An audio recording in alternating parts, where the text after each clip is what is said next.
So let's imagine University of Minnesota, William Mitchell School of Law, under Andrea Michael Cooper Sr.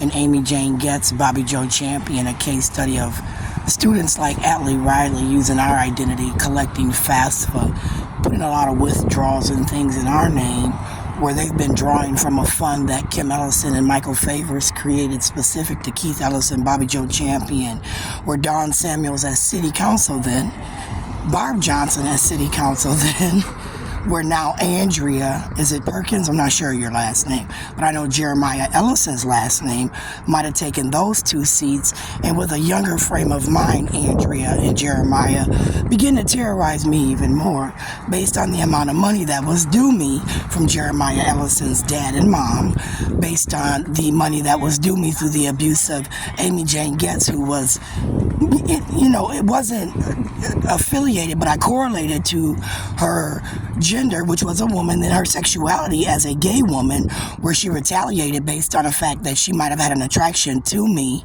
like everybody else, the way I carried myself, the way I looked from, age of, 36, 37, 38, I'm not sure when I met her, because I didn't look back that far and calculate my age, because I haven't, timeline that. But let's suppose Amy Jane Goetz, like I said, using her students, Atlee Riley, Andrea Faulkner, begin to retaliate and try and intimidate me, where I said, Andrea, remember now, when Michael Cooper Sr. said to me that Nichelle Miller was gay, and I said, well, Nichelle said she wasn't gay.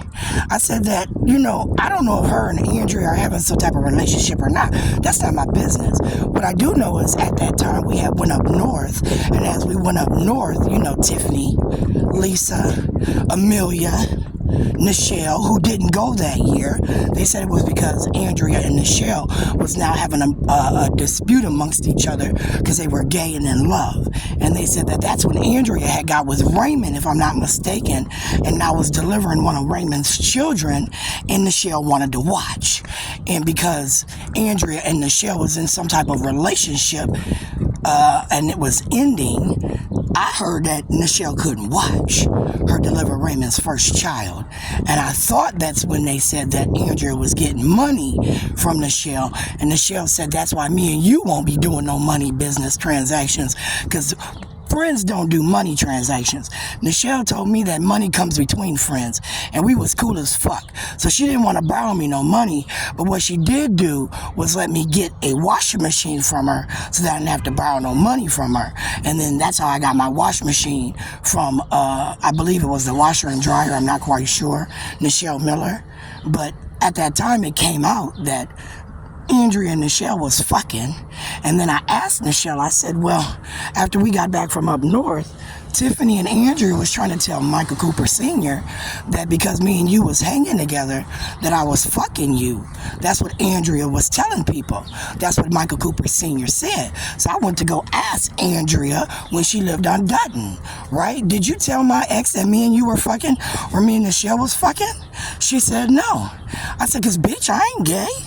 Not that it's a problem, I'm just saying I ain't gay.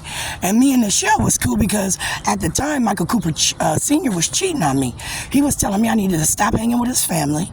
He was telling me to find my own friends. He was embarrassing me. That was around the time where they had that stripper for Michael.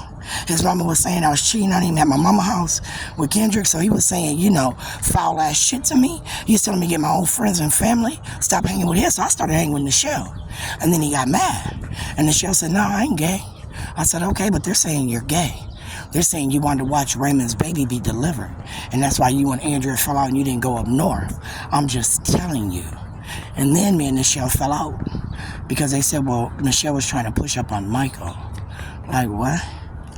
She said that, Michael said that, yeah, bitch. His words, because he called me on the phone. That bitch was trying to push up on me. She's part of the people that paid for the stripper for me on my golden birthday. He said, Kathy, Jeanette, Andrea, Nichelle, pay for the stripper for him, they was trying to get him away from me.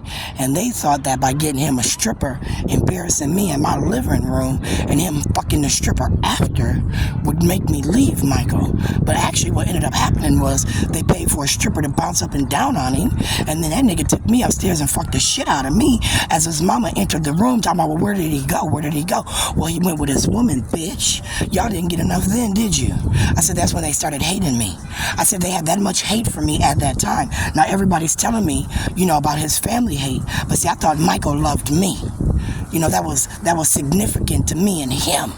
It was significant because, in a sense, every time somebody told me something negative about that man, it didn't happen. My sister Terry said, he's cheating on you. I'm going to take you downtown and I'm going to show you where Michael's cheating. So we went and sat in Nankins. And as we watched Michael Cooper Sr. at that time, we watched Michael be the only one without a bitch, right? And as I got back to Terry's house, where she lived behind BLO, when it was on West Broadway, where she sued that landlord too, when we got back to Terry's house, Michael was calling me. It wasn't even an hour, right? By the time we left downtown, after we seen him, Jamal, Carl, and was it Frank? They was all downtown. He was the only one that didn't have a bitch. The nigga dropped all them niggas off and came and picked me up and again fucked me. These were solidifying my relationship with him. So at that first 10-year perspective for me and Michael, I said me and Michael was thick as thieves.